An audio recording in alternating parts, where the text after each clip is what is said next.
आ जाओ बेटा। इंटीग्रेशन पे बेस ये क्वेश्चन ट्राइंगल्स का कनेक्टेड बेटा एग्जाम में आ सकता है, एनसीईआरटी में नहीं दिया, बोर्ड एग्जाम में पहले कई बार आया हुआ है, और जितना सिलेबस आपका इस चैप्टर में है उसके अकॉर्डिंग ये क्वेश्चन बनता है, ध्यान रखना, ठीक है। तो ट्राइंगल का एरिया की कैलकुलेशन पहले ही पिछले सैंपल पेपर में आ चुकी है, एक बार फिर से आपके सामने आ रही है बेटा। तो ट्राइंगल बेटा इन 3 पॉइंट से बन रहा है, इन 3 पॉइंट से इंटीग्रेशन यूज करते आप लोगों ने एरिया कैलकुलेट करना है।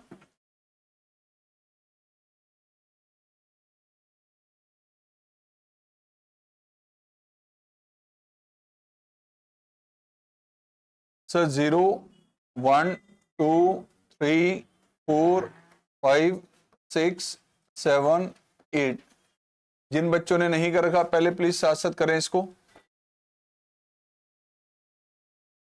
ये पहले भी आ चुका है सैंपल पेपर में क्वेश्चन हमारे पास। सर 3 पॉइंट्स आपको दिए, वेरी फर्स्ट पॉइंट है 2,5। लो बेटा जी, ये आ गया आपका पास फर्स्ट पॉइंट ए 2,5। अगला पॉइंट आ गया बी 4,7, ये आ गया बेटा 4,7, और नेक्स्ट पॉइंट आ गया सी 6,2। लो प्यारे बच्चों 6,2 ये पॉइंट आ गया आपका।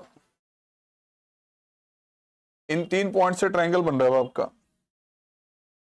तो सर ट्रायंगल हमने ड्रॉ किया,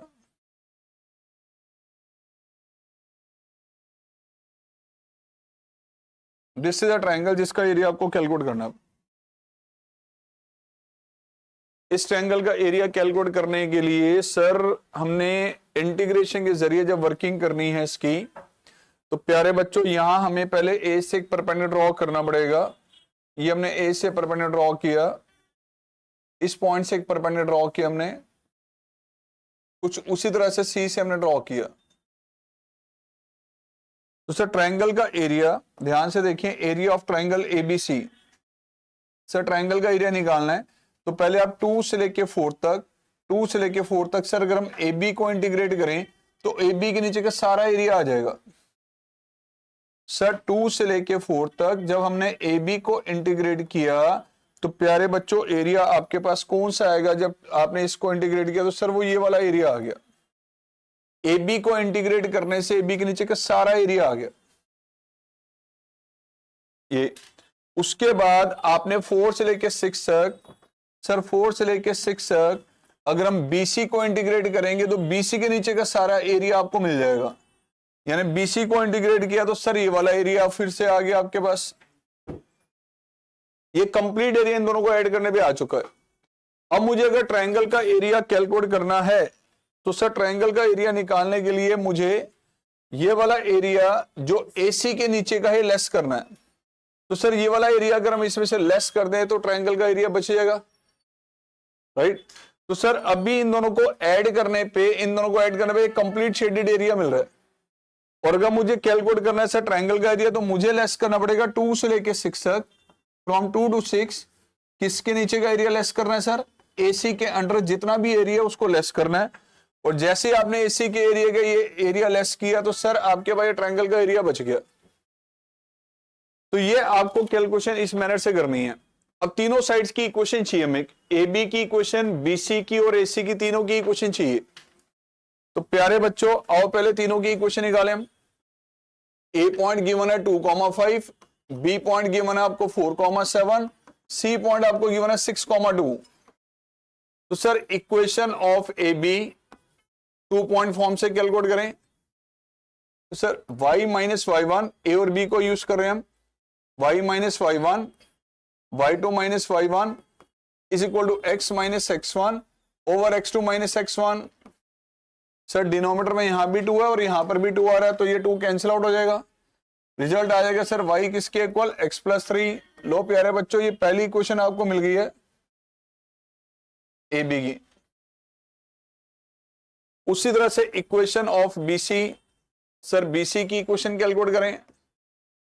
BC की इक्वेशन तो इन दोनों पॉइंट को यूज किया आपने, y minus y1, y2 minus y1, sir x minus x1 over x2 minus x1।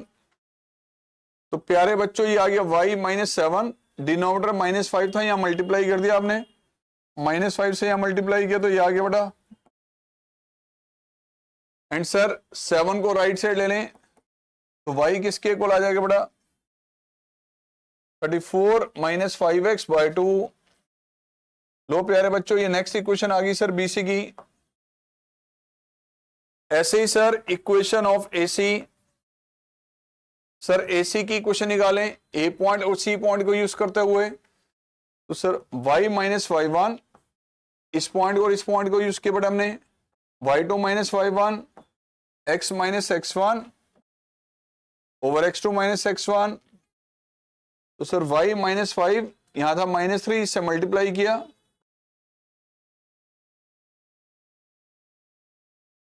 And 5 को सर राइट साइड ले लिया। तो सर ये क्वेश्चन आ गई y is equal to 26 - 3x/4। लो प्यारे बच्चों, तीनों साइड्स की इक्वेशन आ गई। ये इक्वेशन आपके पास चल रही है सर AB की, ये इक्वेशन आ गई सर BC की, और ये आ गई सर AC की। अब तीनों की इक्वेशन यहां पे यूज करते हुए ट्रायंगल का एरिया निकालना है। तो ट्रायंगल का एरिया अगर हम यहां पे अब कैलकुलेट करते हैं, आ जाओ बेटा।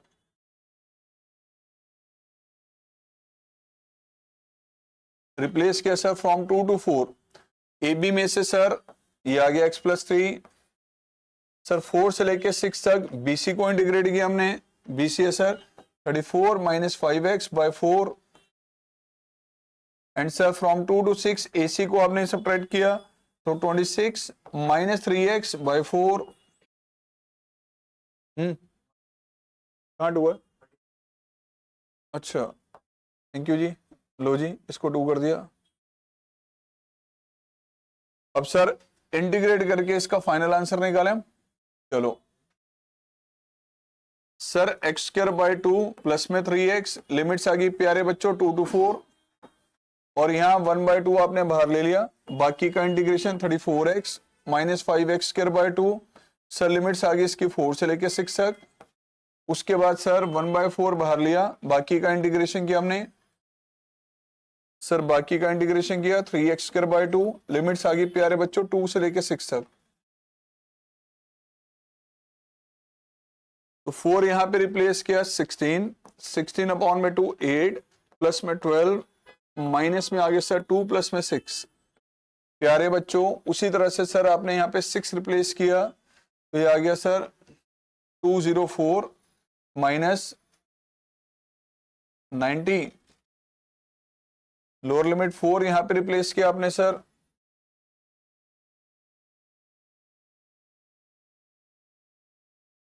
और यहां रिप्लेस किया 16 8 8 40। लो जी 1/4 सर 6 यहां पे रिप्लेस किया 156।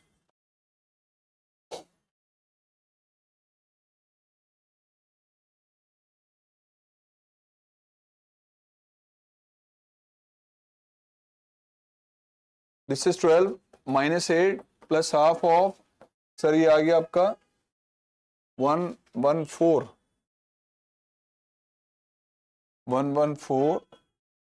माइनस में कितना आ गया ये आपका 20।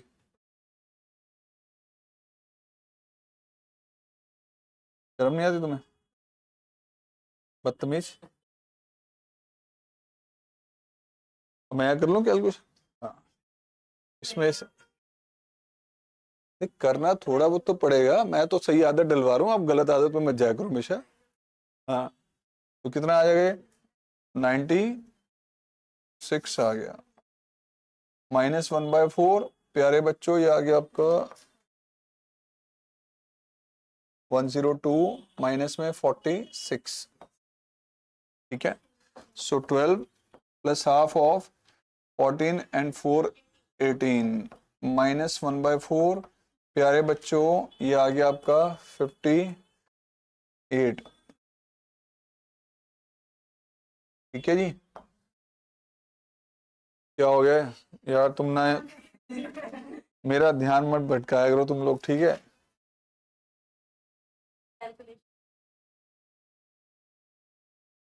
कितना आ गया ये?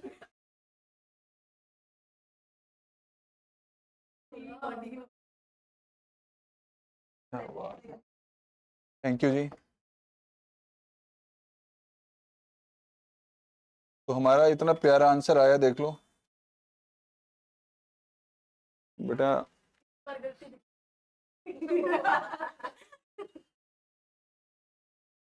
आप शांत बैठेंगे तो मैं बहुत अच्छे से करा पाऊंगा, ठीक है। अभी कह रही है सब लोग भूख लगी है, पता है एनर्जी कहां से मिल रही है इसको। लो जी, एनसीईआरटी का मिसलेनियस एक्सरसाइज का क्वेश्चन, रिलेशन फंक्शन का। कुछ चीजें बच्चे ना पता नहीं मन करता है उनको, टीचर कहते हैं छोड़ दो तो छोड़ देते हैं। लाइक डिफरेंशियल इक्वेशन की वर्ड प्रॉब्लम 10 में से एक स्कूल में कराई गई है, 9 स्कूल में नहीं कराई गई। बच्चा उन पूरे चैप्टर को करके रखता है, पता चले ना डिफरेंशियल में होमोजीनियस का क्वेश्चन आया, ना लीनियर का आया, आ गया वर्ड प्रॉब्लम का क्वेश्चन। सर गलती हो गई, पूरा सिलेबस कर रखा था सर, यही छोड़ा था बस। रिस्क लेना चाहते हो 5 नंबर के क्वेश्चन का तो ले लेना। डिफरेंशियल का वर्ड प्रॉब्लम का क्वेश्चन अगर आ गया तो 5 नंबर की कैटेगरी में सीधा उठ के आ जाएगा। Don't take risk. एक छोटे से टॉपिक के चक्कर में एक पूरे चैप्टर का बैंड बंद बजा देना। बच्चा लीनियर वेरिएबल सेपरेबल कर लेता है, होमोजीनियस कर लेता है, लीनियर कर लेता है, छोड़ देता है उस टॉपिक को। आया नहीं कभी क्वेश्चन, एनसीईआरटी 2 साल पहले रिवाइज की गई है, बावजूद उसके हमारे पास फिर भी वो टॉपिक को रखा गया है। तो इसका मतलब यार सिलेबस के अंदर है, पहली चीज तो ये। अब स्कूल में टीचर क्यों नहीं करा रहे उनकी अपनी ओपिनियन है, लेकिन 10 में से 1-2 स्कूल में करा भी रहे हैं। Don't take risk. बता रहा हूं एक ऐसा टॉपिक जिसका क्वेश्चन आ गया तो धमाका मच जाएगा उन बच्चों पर जिन्होंने नहीं कर रखा होगा। ठीक है जी।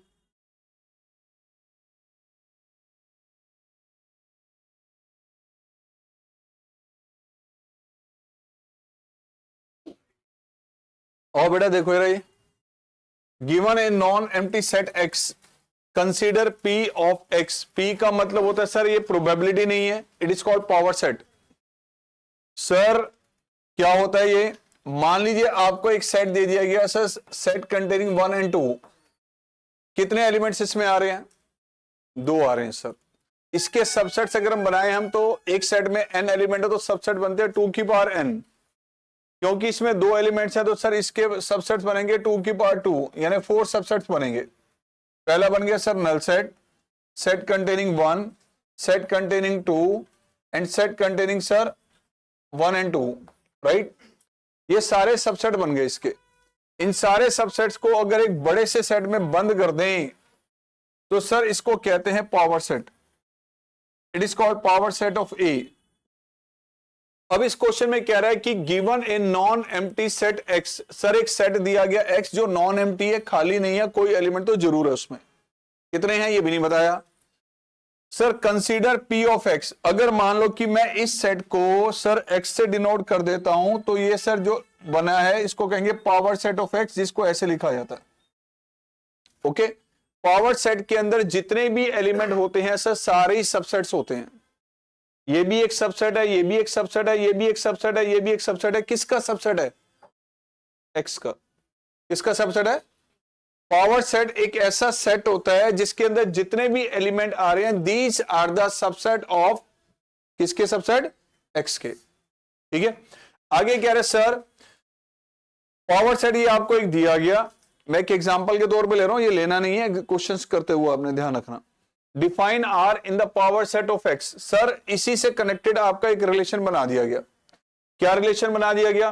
Sir for subsets A and B belongs to this. कह रहा है कि सर इनमें से ये जो 4 आपके सबसेट हैं इन्हीं में से कोई भी 2 सेट आपने सिलेक्ट किए, एक को नाम ए दे दिया, दूसरे को नाम बी दे दिया। मान लो ये ए ले लिया, ये बी ले लिया, या इसको ए ले लिया, इसको बी ले लिया। आपने इनमें से कोई भी 2 सेट लिए जिसको नाम दे दिया सर ए और बी। और ए और बी किस में से ले रहे हैं हम? पावर सेट में से ले रहे हैं। वेयर ए और बी में क्या रिलेशनशिप है? कर इनमें से मैंने कोई 2 सेट लिए हैं, एक सेट ए है एक सेट बी है, उन दोनों में रिलेशन क्या दिया हुआ है कि ए जो है बी का सबसेट होगा। इन्हीं में से कोई 2 आपने सेट लिए हैं और ऐसे लिए हैं कि सर पहला वाला जो सेट है दूसरे का सबसेट है। सर क्या ये इसका सबसेट है? बिल्कुल है, null set is the subset of every set. Sir क्या ये इसका सबसेट है? सर नहीं, क्योंकि इसके एलिमेंट इसमें नहीं आ रहे। तो इनमें से सारे सबसेट में से कोई दो सेट आपने सिलेक्ट ऐसे किए हैं कि पहला सेट दूसरे का सबसेट होना चाहिए, दैट इज अ रिलेशनशिप। अब प्रूव करना है कि सर वो इक्विवेलेंस रिलेशन है, तो सर यहां पर आपको रिलेशन क्या दिया गया, रिलेशन किस में दिया गया sir, power set of x में क्या डिस्क्राइब करके दिया गया, सच दैट सर ए और B, A is the subset of B where A and B sir दोनों किस में से लिए हमने, belongs to power set of X. तो ये रिलेशनशिप आपको डिस्क्राइब करके दे रहा है बेसिकली। अब इस रिलेशन को मैं थोड़ा सा और बेटर एक्सप्लेन कर देता हूं, लो जी मैंने एक और थोड़ा बेटर कर दिया इसको। इस रिलेशन में जो ए और बी में दिया गया है, मैंने यहां ले दिया sir A comma be ordered pair, relation के अंदर ऑर्डर्ड पेयर आता है सर, ए और बी दोनों किस में से लेने हैं, पावर सेट ऑफ इसमें से लेने हैं। कैसे लेने हैं कि सर जो पहला जो है सेट वो दूसरे का सबसेट होना चाहिए, it is the relationship between the two variable two sets, ये है रिलेशनशिप बेसिकली दोनों के बीच में। ओके, अब आपने प्रूव करना है कि इक्विवेलेंस रिलेशन है। तो इक्विवेलेंस के लिए मैं क्या करना पड़ेगा सर, पहले और रिफ्लेक्सिव चेक करें। चलो रिफ्लेक्सिव चेक करते हैं हम।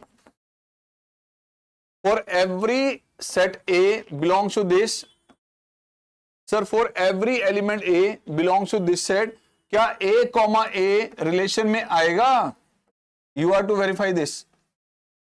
सर ए कॉमा ए अगर रिलेशन में आएगा तो वो इस डेफिनेशन को सेटिस्फाई करना चाहिए। अब इसका मतलब क्या sir, A comma A belongs to R, इसका मतलब क्या बनेगा, अगर मैं ए और बी दोनों को ही ए रख देता हूं तो सर बनेगा A is the subset of A, right या wrong, every set is the subset of itself. प्यारे बच्चों, क्या ये वाला सेट और ये वाला सेट सेम है या नहीं, सर ये वाला सेट इसका सबसेट है, ये वाला सेट इसका सबसेट है, every set is the subset of itself.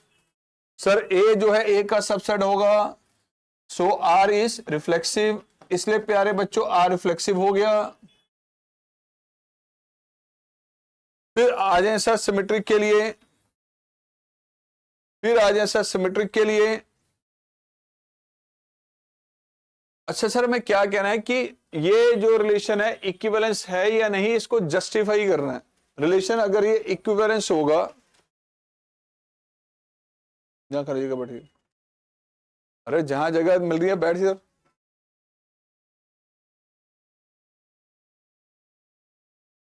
जगह मेरे दिल में ही बहुत है, आगे बैठेगा, आ जाता हूँ।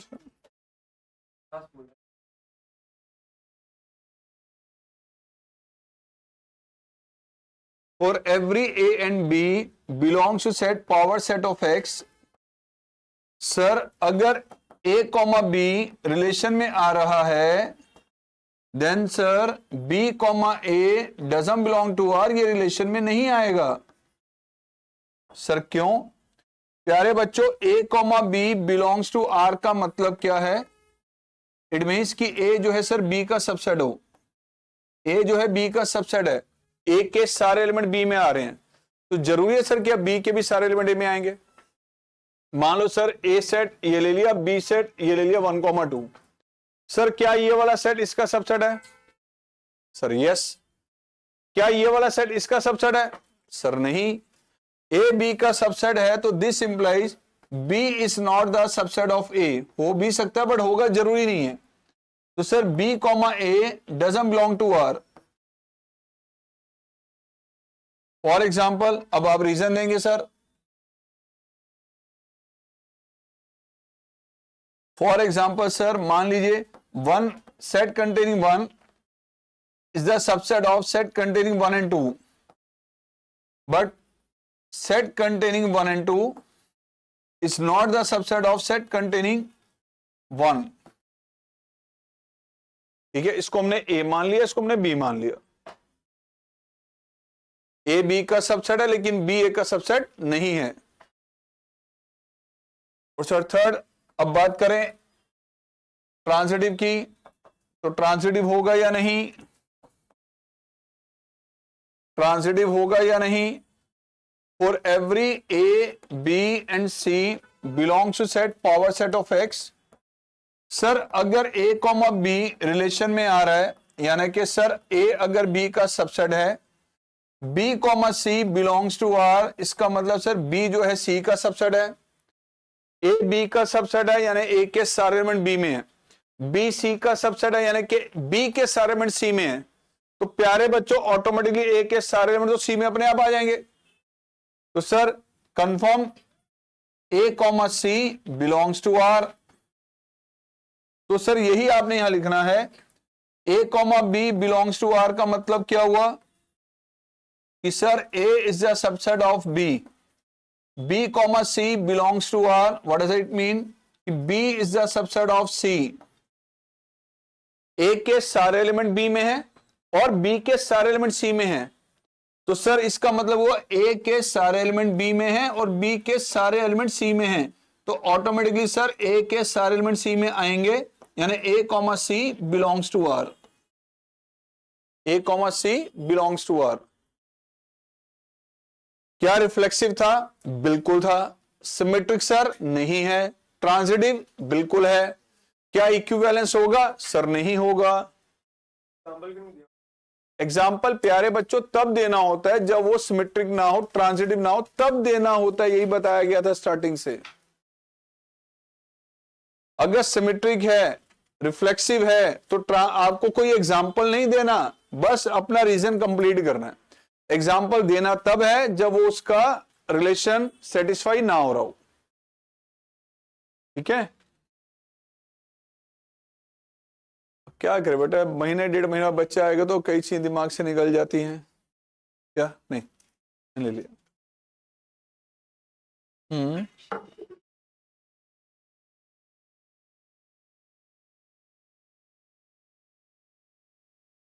अरे आराम से खा बेटा, मैं नहीं तेरे को देख रहा, टेंशन मत ले।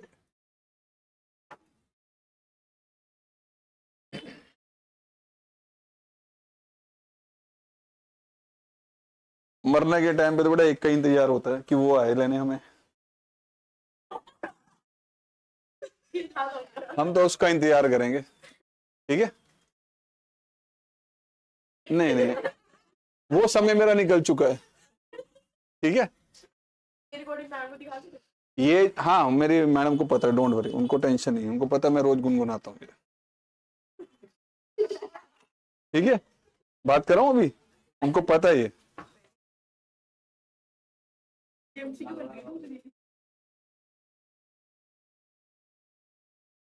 आ जाओ जी, फिलहाल इस क्वेश्चन पे आ जाए आप लोग। ठीक है, find the coordinates of the point with the line through this and this. Sir coordinate निकालने हैं उस पॉइंट के जहां से ये जो लाइन पास करी है इन दोनों पॉइंट से वाई जेड प्लेन को क्रॉस करेगी। वाई जेड प्लेन का मतलब क्या होता है सर? जब आप यहां पे हमारे पास एक मान लो 3D के अकॉर्डिंग जो नॉर्मली हम क्यूबॉइड की शेप लेते हैं ऑलवेज, सर मैंने यहां पे इसको वही सेम 3 एक्सिस के अकॉर्डिंग इसको एक्सप्लेन कर दिया। ठीक है जी, अब ये जो आपके पास है सर, कौन कौन सी एक्सिस बन गई आपको बताइए अब। सर ये वाली जो एक्सिस है एक्स एक्सिस है, ये वाई एक्सिस है और ये जेड एक्सिस है। और प्लेन जो हमारे पास है अगर किसी भी एक्सिस से बनेगा तो उसमें 2 एक्सिस लाई करेंगी, 2 एक्सिस हमेशा, 3 कभी भी हो ही नहीं सकती। प्लेन का मतलब पेपर, एक शीट। सर ये वाला जो बेस है जरा ध्यान से देखें, जिसको मैं अब यहां पे सर ये मार्क कर रहा हूं, ये जो आपके पास है किन 2 एक्सिस से बना है? एक्स वाई एक्सिस से, तो इसको कहते हैं एक्स वाई प्लेन। इस प्लेन के ऊपर आप कोई भी पॉइंट लेंगे तो सर वहां पे जेड एक्सिस नहीं है, आप पॉइंट कहीं पर भी लेंगे तो जेड कोऑर्डिनेट हमेशा 0 होगा। उसी तरह से सर ये वाला जो प्लेन हमारे पास है, सर अब ध्यान से देखिए, ये कौन सा प्लेन है? ये एक्स जेड प्लेन है। तो इस एक्स जेड प्लेन में कहीं पे भी आप कोई भी पॉइंट लेंगे तो सर वहां पे वाई कोऑर्डिनेट की वैल्यू 0 मिलेगी। राइट, अब इस क्वेश्चन में क्या कहा गया आपसे पूछे सर, कोऑर्डिनेट निकालने उस पॉइंट के where the line passing through this and this crosses Y Z plane. जहां पर भी वो लाइन जो इन 2 पॉइंट से पास करिए वाई जेड प्लेन को क्रॉस करेगा तो एक्स कोऑर्डिनेट की वैल्यू 0 होगी, एक्स कोऑर्डिनेट वहां पे एग्जिस्ट नहीं करेगा। प्यारे बच्चों लाइन आपके पास है, इन 2 पॉइंट से पास कर रही है, तो सर इस लाइन की इक्वेशन क्या होगी? लाइन की इक्वेशन 2 पॉइंट फॉर्म से sir x minus x one over x2 minus x one y minus y one over y two minus y one. Denominator में लाइन की क्वेश्चन में क्या आते हैं? डीआर्स। क्या आते हैं सर? जब लाइन पे 2 पॉइंट दे रखे हैं तो डिनोमिनेटर उसके डीआर्स ऐसे निकाले जाएंगे एबीसी। कभी भी लाइन पे 2 पॉइंट दे रखे हैं तो डायरेक्टली क्वेश्चन ये यूज कर रही है आपने। अब सर लाइन आपके पास है x minus x one over x2 minus x one, y minus y one over y2 minus y one, z minus z1 over z2 minus z1। Sir x minus 5 upon minus 2, y minus 1 upon 3, z minus 6 upon minus 5। ठीक है जी, ये आ गई sir आपके पास line की question. अब जैसे जैसे इसमें आप यहां पर x coordinate, y coordinate, z coordinate replace करते जाएंगे तो आपके जहां पे तीनों इक्वल आएंगे वो सारे के सारे पॉइंट्स लाइन के ऊपर होंगे। हमें सर वो पॉइंट निकालना है इस लाइन के ऊपर जहां पे इसने YZ प्लेन को क्रॉस किया। जहां YZ प्लेन को क्रॉस किया होगा वहां पे x कोऑर्डिनेट की वैल्यू क्या होगी? तो सर x कोऑर्डिनेट को रखिए 0 और y और z निकाल लो। तो सर एट YZ प्लेन, प्यारे बच्चों, एट YZ प्लेन आप लैम्डा की फॉर्म में कन्वर्ट करके करना चाहे तो तब भी हो जाएगा। YZ प्लेन पे हमें पता है x कोऑर्डिनेट 0 होगा तो x को रखा 0, that is equal to y minus 1 upon 3, that is equal to z minus 6 upon minus 5। तो यार अगर मैं इन दोनों को इक्वेट करता हूं, ये आ गया सर 5/2 किसके इक्वल? y minus 1/3। सर 5/2 इसके भी इक्वल है, इसके इक्वल से z माइनस 6 अपॉन माइनस 5। यहां से y निकालो, वहां से z निकाल लो बेटा, कितना रहे? y 17/2 और यहां -13/2। देखो ये नंदवानी ने कहा, मैं मान लेता हूं ये ठीक बोल रही होगी, पक्का ठीक है?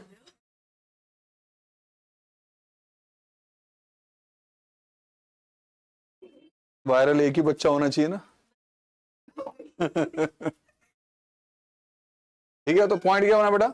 x कोऑर्डिनेट क्या है? 0, y कोऑर्डिनेट की वैल्यू 17/2 और z कोऑर्डिनेट ये आ गया। तो प्यारे बच्चों फाइनल आंसर आपका ये बन गया 0, 17/2, -13/2। It is a point on the YZ plane. वो ये भी कह सकता था कि पॉइंट कैलकुलेट कीजिए सर XZ प्लेन पे। अगर XZ प्लेन पे कहते तो y कोऑर्डिनेट की वैल्यू क्या होती? फिर y को 0 रखते हम।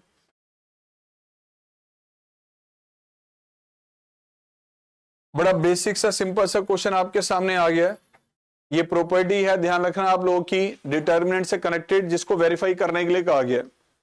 प्रॉपर्टी क्या दी गई है sir? a into adjoint of a, adjoint of a into a is equal to determinant a into i। बहुत सारे क्वेश्चन MCQ में से कनेक्टेड बनते हैं, ध्यान रखना। इस प्रॉपर्टी को वेरीफाई करने के लिए क्वेश्चन में कहा गया है, बहुत सारे क्वेश्चन इसी से कनेक्टेड बनते हैं MCQ में। तो चलो ए मैट्रिक्स दी हुई है, निकालिए माइनर को फैक्टर से एडजॉइंट पहले। सर ए मैट्रिक्स है आपके पास 1 -1 2 3 0 -2, सर 1 0 3। प्यारे बच्चों एडजॉइंट कैसे निकालेंगे हम? माइनर निकालो और उसका ट्रांसपोज करते हुए रखते जाओ, साथ में sir plus minus plus, minus plus minus, plus minus plus sign बदल दो, ये अपने आप एडजॉइंट आ जाता है। यहां से माइनर निकालो रो वाइज और यहां कॉलम वाइज रखते जाओ, साथ में इन साइन से मल्टीप्लाई कर दो तो डायरेक्ट आपको एडजॉइंट मिल जाएगा। लाइक आइए माइनर पहले निकाल रहा हूं मैं फर्स्ट ओके। तो सर इसका माइनर क्या होगा? ये remove this into this minus this into this, तो ये तो 0 आ गया। अगला एलिमेंट -1, इसका माइनर ये रिमूव 9 प्लस में 2, सर कितना हो गया? 11। यहां रखेंगे साइन बदल के तो ये आ गया 2 है यहाँ पे, सर ये remove this into this minus this into this, ये भी 0 आ गया सर। ऐसे सर इसका माइनर ये रिमूव -3 आ गया इसका रिजल्ट, और साइन चेंज करके यहां लिख दें। ऐसे इसके लिए बेटा ये रिमूव दिस इज 3 -2 1। अगला एलिमेंट इसके लिए ये एलिमिनेट 0 +1 -1 आ जाएगा, साइन चेंज करना है। ऐसे ही सर अब थर्ड रो के माइनर निकाले तो ये एलिमिनेट 2 -0। लो बच्चों इसके लिए कितना आ जाएगा? -2 -6 -8 और 8 हो गया। लो जी एडजॉइंट आ गया ये। अब ए मैट्रिक्स ये है, एडजॉइंट ये है, अब आपने इसको वेरीफाई करना है। तो चलो पहला पार्ट लिया sir, A into adjoint of A, ये आ गया sir 1 minus 1 2, sir 3 0 minus 2, sir 1 0 3, next आ गया सर 0 3 एंड 2, माइनस 11 1 और 8 एंड 0 माइनस 1 एंड 3।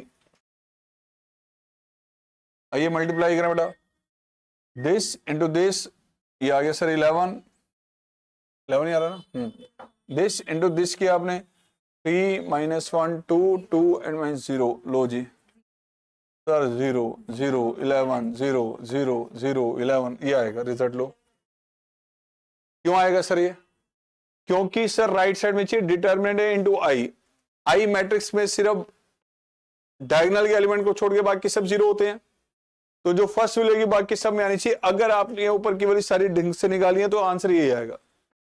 ऊपर अगर कहीं एक एलिमेंट गलत है तो ये फिर रॉन्ग निकलेगा। ऐसे ही sir adjoint of A into में ए, लो बेटा 0 3 एंड 2, माइनस 11 1 और 8, 0 माइनस 1 और 3, मल्टीपल में सर 1 माइनस 1 2, 3 0 माइनस 2, 1 0 3, क्या आ रहा है इसका रिजल्ट? अच्छा बताओ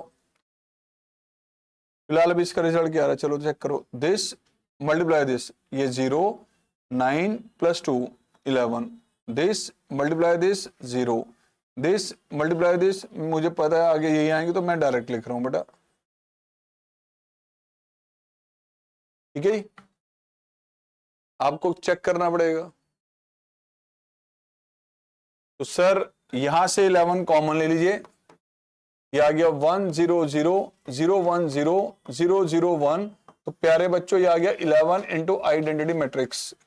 same here 11 into identity matrix, तो 11 आना चाहिए इसका डिटर्मिनेंट ए का। अभी निकाला नहीं, कहीं हमें छोड़ देना है इतना, डिटर्मिनेंट ए निकालना है, उसको डिटर्मिनेंट ए इंटू आई को मल्टीप्लाई करके दिखाना है। तो चलो सर डिटर्मिनेंट ए भी निकाल लें एक बार, तसल्ली पूरी हो जाएगी। वी आर गोइंग राइट और रॉन्ग? चलो बेटा जी, 1 के मल्टीपल में ये रिमूव, रिजल्ट 0 प्लस 1, ये रिमूव सर ये आ गया 11, आगे 2 के मल्टीपल में सर 0, प्यारे बच्चों ये वाली 11 आ रही है, लो जी कहा माइनस 11 आएगा?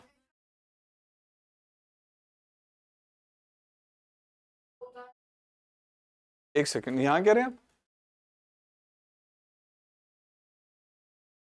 तो 11 ही तो लिखा, 11 ही तो लिखा, दिख गया 11 है ना? हाँ कोई बात नहीं, मैं कौन सा पब्लिक कर रहा हूँ उसको, बच्चे मेरे जानते हैं सर कैसे हैं सर, गलती इतनी कर जाते हैं कैलकुलेशन करते हुए, ठीक है जी।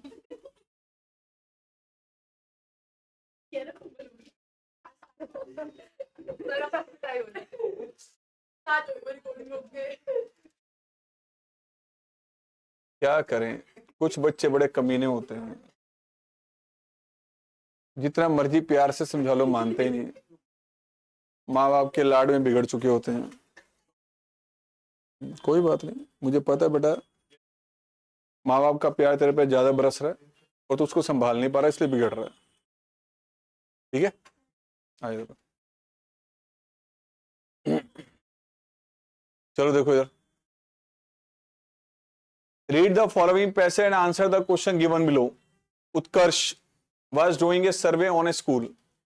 Theme of the survey क्या था sir? Average number of hours spend on study, बहुत कम चल रहे हैं आजकल, ठीक है। By student selected at random, किसी एक बच्चे को सिलेक्ट किया, पूछा कि आप एवरेज टाइम स्टडी पे कितना देते हैं? सर मोबाइल पे पूछ रहे हैं स्टडी या वैसे पूछ रहे हैं? क्योंकि मोबाइल पे तो सर 90% टाइम तो हमारा इंस्टाग्राम वगैरह पे चला जाता है, ठीक है।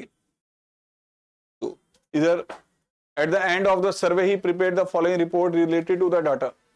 X denote the average number of hours spent on study by students. The proof that X can take the values X.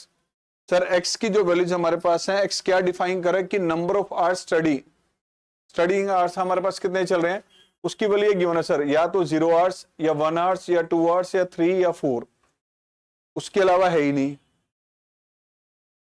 कितने number of hours maximum 4, otherwise क्या प्रोबेबिलिटी 0। तो प्यारे बच्चों एक्स की जो वैल्यू यहां पे दी गई है आपको सर वो है 0, 1, 2, 3 या 4, अदरवाइज तो जाने की जरूरत ही नहीं है हमें। प्रोबेबिलिटी क्या है सर उसकी 0 आवर्स, इसकी प्रोबेबिलिटी क्या है सर, यानी 20% चांस है कि हम बिल्कुल नहीं पढ़ रहे, हम मतलब कोई भी एक आप में से। और अगर एक्स वैल्यू 1 है या 2 है तो सर प्रोबेबिलिटी क्या डिफाइन की गई है, 1 है या 2 है तो प्रोबेबिलिटी क्या सर kx। तो प्यारे बच्चों यहां पर अगर मैं x को 1 रखता हूं तो वैल्यू आएगी सर इसकी 2 रखेंगे तो, और 3 या 4 रखेंगे तो इसमें यूज कर रही है, 3 रिप्लेस किया यहां पे तो क्या रिजल्ट आएगा, 4 रिप्लेस किया तो ये है प्रॉब डिस्ट्रीब्यूशन। ये क्या है, प्रोबेबिलिटी के कॉलम का सम हमेशा क्या होता है सर 1 होता है, ये सबको पता है।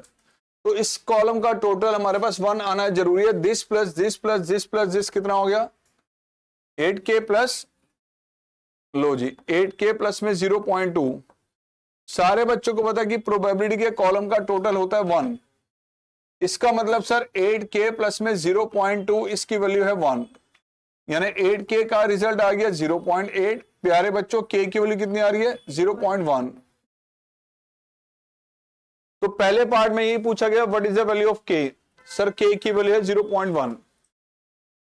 Sir what is the probability that the average study time of students is not more than 1 hour, 1 घंटे से ज्यादा का टाइम स्पेंड ना करे, इसके चांसेस क्या हैं, यानी मैक्सिमम 1 घंटे का टाइम हो, नॉट मोर देन 1 आवर्स, 1 घंटे से ज्यादा टाइम ना डिवोट कर रहा हो, या तो 0 आवर्स या 1 आवर्स। सेकेंड पार्ट के अकॉर्डिंग x की जो वैल्यू है 1 या 1 से लेस देन होनी चाहिए, यानी नंबर ऑफ आवर्स या तो होंगे 0 या नंबर ऑफ आवर्स की वैल्यू क्या होगी,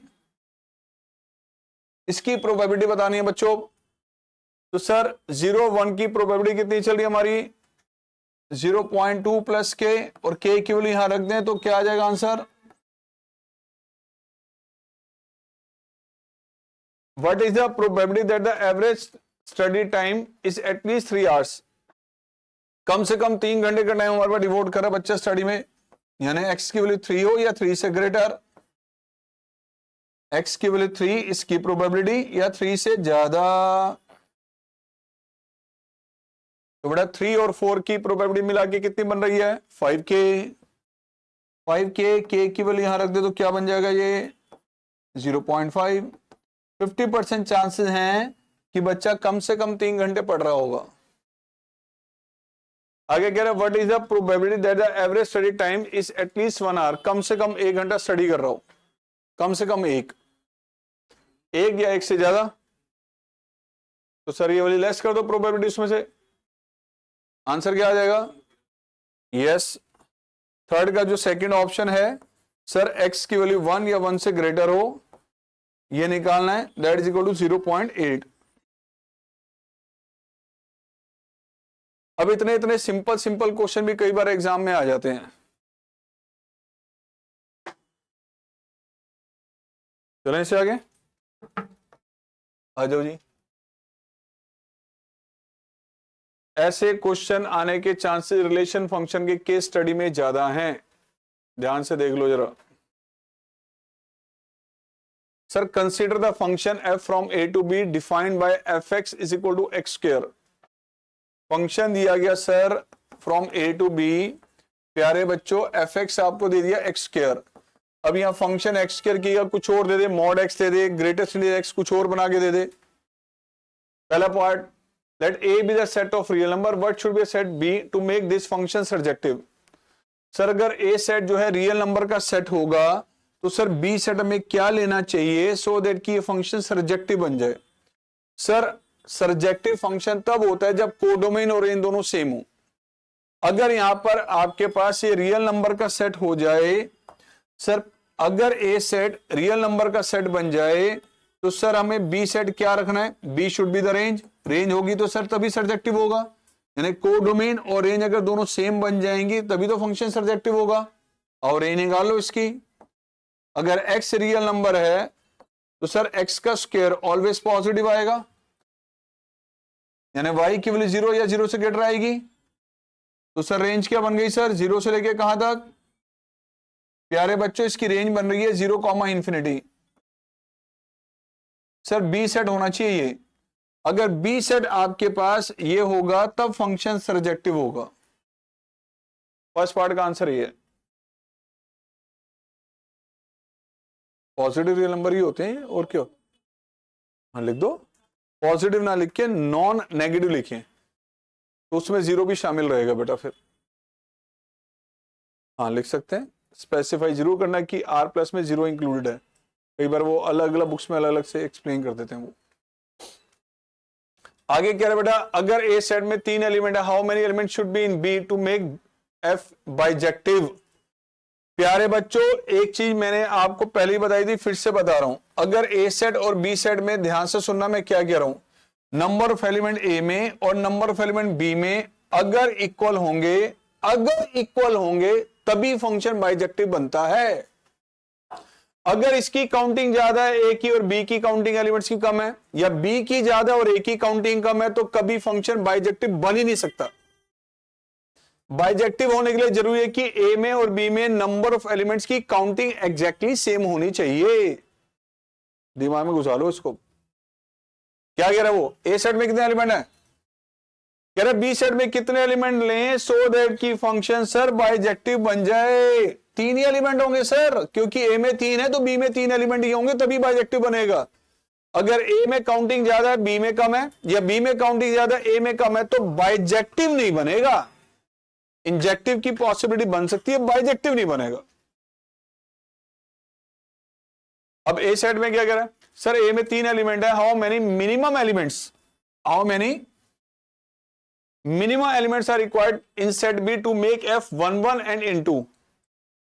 सर ए सेट में आपको कह दिया गया 3 एलिमेंट है, ध्यान से सुनना मैं अब क्या कर रहा हूं बेटा। सर ए सेट ले लिया हमने, लो जी इसमें 3 एलिमेंट 1 2 3 दिखा दिए सपोज। अब कह रहा है सर बी सेट में कितने एलिमेंट हो, लो जी मैंने बी सेट भी बना दिया एक, कि फंक्शन बनना चाहिए 1 1। पहली बात की 1 1 बनना चाहिए। 1 1 के लिए क्या जरूरी होता है कि एक्स के अलग अलग एलिमेंट यूज करने पे उसके आउटकम अलग अलग आए। अगर यहां 3 एलिमेंट है तो तीनों के लिए एलिमेंट्स जो आपकी इमेजेस हैं वो अलग अलग होनी चाहिए। पहली बात 1 1 बनाने के लिए बात कर रहा हूं सिर्फ। तो 1 इसमें 3 एलिमेंट होंगे तो 1 1 तो बनेगा, लेकिन अगर सिर्फ 3 ही एलिमेंट होंगे तो फंक्शन वो बाइजेक्टिव बनेगा 1 1 के साथ।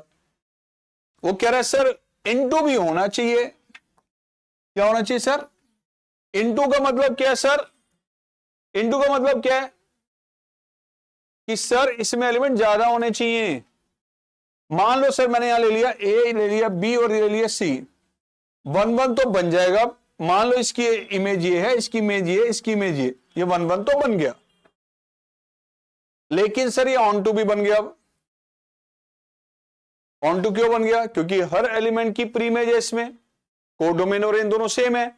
अब ऑन टू ना हो इनटू बने, उसके लिए क्या जरूरी है कि इसमें कम से कम एक एलिमेंट एक्स्ट्रा और जरूर चाहिए, कम से कम एक एलिमेंट और। मान लो मैंने इसमें डी ले लिया, क्या 1 1 है अब सर, यस। क्या ऑन टू है, नहीं है। और डी की जगह ई भी दिखा दूं, एफ भी दिखा दूं, जी भी दिखा दूं, तो फंक्शन क्या होगा, तब भी 1 1 इनटू होगा। तो मिनिमम एलिमेंट बी सेट में कितने चाहिए, 4 एलिमेंट्स। कितने एलिमेंट्स, 4। तो आंसर ध्यान से सुन लो, इसका आंसर मिनिमम है वैल्यू 4। ठीक है जी। अब ए सेट में एलिमेंट ये दे दिए, बी सेट में एलिमेंट ये दे दिए, function from A to B दे दिया, F X equal to X square. Check bijectivity. लो जी बाइजेक्टिविटी कैसे चेक कर सकते हैं, कह रहा है चेक बाइजेक्टिविटी। सर ये बाइजेक्टिव हो ही नहीं सकता। सर क्यों नहीं हो सकता, मैंने क्या कहा कि बाइजेक्टिव कब बनेगा, जब ए में एलिमेंट्स की काउंटिंग और बी में एलिमेंट्स की काउंटिंग क्या हो, एग्जैक्टली सेम। ए में कितने एलिमेंट, 5, बी में देखते ही बता दो सर बाइजेक्टिव है ही नहीं। रीजन, रीजन कोई भी एक बताओ बाइजेक्टिव के लिए, बाइजेक्टिव नहीं है। उसके लिए या तो आप बता दो कि सर ये 1 1 नहीं है, 1 1 नहीं है। 1 1 क्यों नहीं है? एग्जाम्पल, मैंने ये है x की वैल्यूज यहां पे रखे -2, x -2 है या नहीं है? -2 रखे तो y क्या आएगा, और +2 रखे तो क्या आएगा? x की दो वैल्यूज अलग अलग यूज की, एक -2 और एक 2। x की दो अलग वैल्यू यूज की, एक -2 और एक 2, बट y क्या आ रहा है? सेम। 2 प्री इमेजेस की एक ही इमेज, तो फंक्शन क्या हुआ? Many one. यही आपने यहां पर लिखना है सर। जो लास्ट पार्ट हमारे पास है 4th, सर फंक्शन आपको दिया गया x², हमने x की वैल्यू ली एक -2 ए सेट में से, तो f ऑफ -2 का आंसर 4 आ रहा है। फिर आपने x रिप्लेस किया 2, तो f ऑफ 2 की वैल्यू सर 4 आ रही है। f ऑफ a और f of b, f of -2 और f ऑफ 2 दोनों सेम है, बट a और b दोनों सेम नहीं है, तो फंक्शन इज नॉट 1 1, 1 1 नहीं है, तो बाइजेक्टिव पॉसिबल नहीं। ओके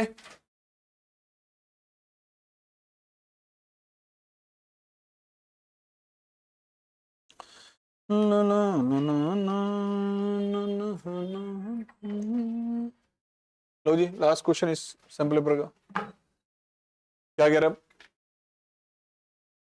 बहुत ज्यादा इजी है ना? नहीं आना चाहिए ना? आना चाहिए सर, कुछ तो आना चाहिए सर। 80 में से 70 मार्क्स के आसपास का पेपर हमेशा एवरेज होता है, खतरनाक होता है 8 या 10 नंबर का। और बच्चा अगर 8 या 10 नंबर को पहले अटेम्प्ट करेगा तो वही खतरनाक पेपर बन गया उसका 30 से 40 नंबर का। और अगर वो खतरनाक पेपर को सबसे किनारे कर दे और सबसे लास्ट में अटेम्प्ट करे तो उसके 70 मिनिमम सिक्योर्ड हो गए। गलती से भी वो क्वेश्चन पहले एग्जाम में मत अटेम्प्ट कर लेना जिसमें आप डाउटफुल हैं, कंफ्यूज हैं, होगा या नहीं होगा। हमेशा स्टार्ट वहां से करें जिससे आप पूरे कॉन्फिडेंट हैं। अटेम्प्ट 100% वो क्वेश्चन सबसे पहले जो आपको पूरी तरह से आते हैं। प्लीज प्लीज प्लीज, उसके लिए बहुत ज्यादा जरूरी है पहले 15 मिनट में क्वेश्चन पेपर को केयरफुली एक एक चीज को रीड करें, एक एक चीज को नोटिस करें। कितनी भी रिश्तेदारी हो, कितना भी बेस्ट फ्रेंड हो, पड़ोस में ही बैठा हो, साथ में बैठा हो, बिल्कुल ध्यान मत देना उस पर। उस टाइम में अपने लिए पूरा सेल्फिश होना जरूरी है। रातें जागे हम अपने लिए, मेहनत की हमने अपने लिए, दूसरा हमारी मेहनत का लड्डू खा जाए और हम खाली बैठ जाए, ऐसा ना हो। पहले अपने आप को सिक्योर कर लो, पेपर अटेम्प्ट कर लो। आपके पास आधा घंटा बच रहा है अगर, तो समाज सेवा करें, पड़ोसियों की हेल्प करें, मना नहीं है, बिल्कुल करें। ठीक है सर, ये आपको 2 इन कांस्टेंट ये दिए गए हैं, ऑब्जेक्टिव फंक्शन ये दे दिया, then answer the following, which point doesn't lie in the feasible region. Sir वो पॉइंट इनमें से आपके पास फिजिबल रीजन में नहीं होगा वो जो इन कांस्टेंट को सेटिस्फाई ना करे। लाइक सर पहला पॉइंट है 1 और 1, 1 1 यहां रखा सेटिस्फाई कर रहा है, 1 1 यहां रखा सेटिस्फाई कर रहा है। सर 2,1 2 यहां रखा, 1 यहां रखा, ये भी सेटिस्फाई कर रहा है, ये भी कर रहा है। प्यारे बच्चों ये वाला पॉइंट 5,2 देखें तो 5 यहां पे और 2 यहां पे रखने पे सेटिस्फाई ये नहीं कर रहा, यहां भी नहीं कर रहा। तो सर इसमें करेक्ट ऑप्शन कौन सा बन जाएगा? डी। ओके अगला, फिजिबल रीजन ग्राफ में कौन सा बनेगा ये बताओ। सर लेस देन का केस है और ओरिजिन दोनों में से किसी भी लाइन पे लाई नहीं कर रहा, तो सर ओरिजिन इसको भी सेटिस्फाई कर रहा है, इसको भी कर रहा है, तो दोनों के लिए लेफ्ट साइड का एरिया होगा। उसके बाद ये भी कह रहा है सर एक्स और वाई दोनों पॉजिटिव भी होना चाहिए, दोनों पॉजिटिव कौन से क्वाड्रेंट में होंगे? फर्स्ट क्वाड्रेंट में होंगे। तो ऐसे केस में सर आपका जो एरिया बनेगा सर वो ये है, ध्यान से देख लो, it is a feasible region. कौन सा एरिया बन रहा है? क्या ट्राइंगल CDE बन रहा है? सर नहीं। क्या ट्राइंगल ABC बन रहा है? सर नहीं। क्वाड्रिलेटरल OAEC ये बन रहा है? बिल्कुल yes sir, this is option correct. Intersection point of these two lines क्या होगा?